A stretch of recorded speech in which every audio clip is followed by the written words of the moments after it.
Everyone's financial journey is different. Here's mine.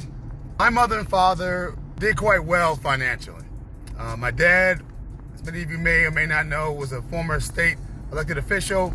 Before then, he was a record store owner. He lived modestly. My dad was not extravagant. He did not go on big vacations and the things like that. He owned a home. He owned one home, and then he owned a second home.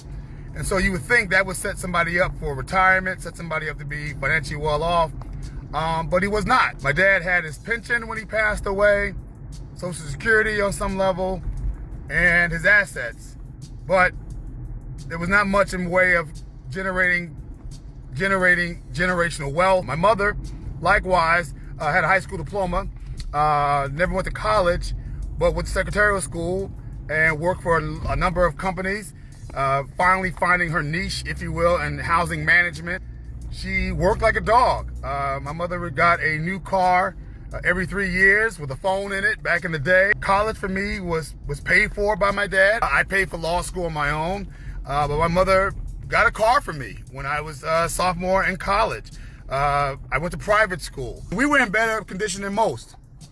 So their failures, not for lack of trying, not for lack of love, not for lack of doing the best they could with what they knew, but the lack of having the financial literacy that it takes to succeed in a capitalist society like America, did not lead to the outcomes at the end that they should have. My dad worked till the day he died. My mother worked until she couldn't work anymore.